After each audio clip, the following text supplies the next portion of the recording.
Hello friends, welcome back to my channel. तो आज की इस वीडियो में हम पढ़ेंगे BSc agriculture 5th semester subject manures fertiliser and soil fertility management. तो आइए देखते हैं। उससे पहले कि ऐसी ही और वीडियो पाने के लिए मेरे चैनल को सब्सक्राइब कर लें और वीडियो पर लाइक करें, कमेंट करें। ये वीडियो आप अपने दोस्तों को भी शेयर करें और मेरा टेलीग्राम चैनल भी ज्वाइन कर लें, जिससे आपको नोट्स और पीडीएफ मिल सकें। मृदा उर्वरता मूल्यांकन। मृदा उर्वरता मूल्यांकन कृषि में मृदा प्रबंधन का एक महत्वपूर्ण पहलू है। मृदा उर्वरता आवश्यक पोषक तत्व, जल और मृदा वायु प्रदान करके पौधों की वृद्धि विकास में सहायक मृदा की क्षमता को पता लगाते हैं। मृदा उर्वरता मूल्यांकन मृदा की पोषक स्थिति और पौधों की वृद्धि और पौधों के विकास में सहायक उनकी क्षमता का आकलन करने की क्रिया होती है। पौधों की वृद्धि विकास के लिए महत्वपूर्ण पोषक तत्व नाइट्रोजन, फास्फोरस और पोटेशियम हैं, जिन्हें अक्सर वृहद पोषक तत्व कहा जाता है। कभी कभी पौधों को अन्य पोषक तत्वों की भी आवश्यकता होती है, जिनमें calcium, magnesium, sulphur, zinc, copper, boron, लोहा आदि आते हैं, जिन्हें सूक्ष्म पोषक तत्व कहते हैं। इसके बाद मृदा परीक्षण। मृदा परीक्षण कृषि में मृदा उर्वरता मूल्यांकन और पोषक तत्व प्रबंधन का एक महत्व है। मृदा के नमूनों का विश्लेषण करके विभिन्न मृदा पोषक तत्वों जैसे कि वृहद पोषक तत्व जैसे एनपीके और सूक्ष्म पोषक तत्व जैसे लोहा, जस्ता और मैंगनीज के स्तर का निर्धारण किया जाता है। मृदा परीक्षण यह सुनिश्चित करने के लिए आवश्यक है कि फसलों को इष्टतम वृद्धि और विकास के लिए उचित मात्रा में पोषक तत्व प्राप्त हों। साथ ही पोषक तत्वों के अभाव और भूजल प्रदूषण जैसे पर्यावरणीय प्रभावों को कम से कम किया जाए। मृदा में विभिन्न पोषक तत्वों का महत्व स्तर।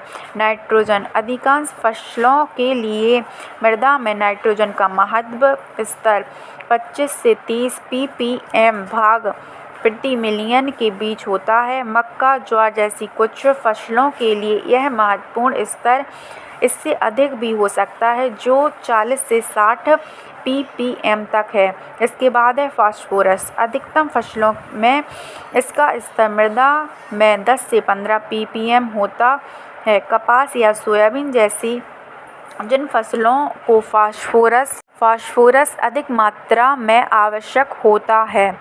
इसके बाद है पोटेशियम। इसका मृदा में फसलों के लिए महत्वपूर्ण स्तर 125 से 200 ppm होता है। अल्फा जिसे लूसर्न भी कहा जाता है या आलू जैसे फसलों के लिए इससे भी अधिक आवश्यकता होती है। इसके बाद है कैल्शियम। फसलों के लिए मृदा में कैल्शियम का महत्वपूर्ण स्तर 800 से 1500 ppm तक होता है। इसके बाद है मैग्नीशियम। इसकी मृदा में फसलों के लिए महत्वपूर्ण स्तर 100 से 200 ppm तक है। इसके बाद है सल्फर। इसका महत्वपूर्ण स्तर 10 से 20 ppm है। मृदा में पोषक तत्वों के रूप। अकार्बनिक पोषक तत्व भी हैं जो कार्बनिक अणुओं से बंधे नहीं होते। ये आमतौर पर आयनों के रूप में होते हैं, जैसे ammonium NH4 positive, nitrate NO3 negative, phosphate PO4 3 negative, potassium के आयन, कैल्शियम Ca2 आयन और मैग्नीशियम Mg2+ आयन। ये पौधों को आसानी से उपलब्ध होते हैं व पौधों की जड़ों द्वारा ग्रहण किया जा सकते हैं। इसके बाद है कार्बनिक रूप। कार्बनिक पोषक तत्व भी होते हैं जो कार्बनिक अणुओं जैसे प्रोटीन, अमीनो अम्ल और शर्करा से बंधे होते हैं। पौधों द्वारा ग्रहण किए जाने से पहले इन पोषक तत्वों को मिट्टी में सूक्ष्म जीवों द्वारा खनिजीकृत या अकार्बनिक रूपों में तोड़ा जाता है। विनिमय योग्य रूप। मृदा में विनिमय योग्य रूप पोषक तत्व के होते हैं जो मृदा के कणों से शिथिल रूप में बंधे होते हैं और मृदा के घोल में मौजूद अन्य आयनों के साथ आसानी से विनिमय किए जा सकते हैं। ये आमतौर पर धन आयनों के रूप में होते हैं, जैसे Ca2 ion, Mg2 ion, K ion. इसके बाद है पादप विश्लेषण। पादप विश्लेषण एक ऐसी तकनीक है जिसका प्रयोग पौधों की ऊतक संरचना का विश्लेषण करने और उनकी पोषक स्थिति निर्धारित करने के लिए किया जाता है।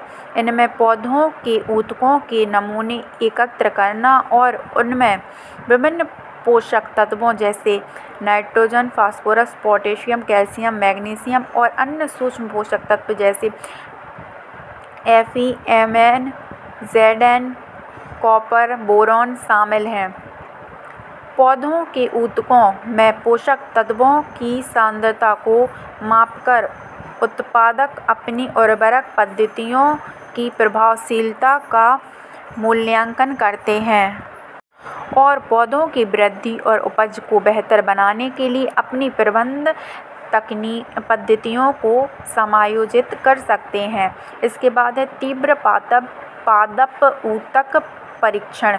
यह एक प्रकार का पादप विश्लेषण है जो पौधों की पोषक स्थिति और आकलन करने के लिए एक त्वरित और सुविधाजनक तरीका प्रदान करता है। इन परीक्षणों का उपयोग अक्सर उन क्षेत्रों में किया जाता है जहां समय पर प्रबंधन, निष्कर्ष और निर्णय लेने के लिए तत्काल परिणामों की आवश्यकता होती है। आम प्रकार का त्वरित पादप ऊतक परीक्षण नाइट्रेट त्वरित परीक्षण है, जो पादप ऊतक में नाइट्रेट की सांद्रता को मापकर उसको रंग की तीव्रता ऊतक में नाइट्रेट की सांद्रता के अनुपाती होते हैं और नाइट्रेट के स्तर को निर्धारित करने के लिए इसकी तुलना एक रंग चार्ट से की जा सकती है।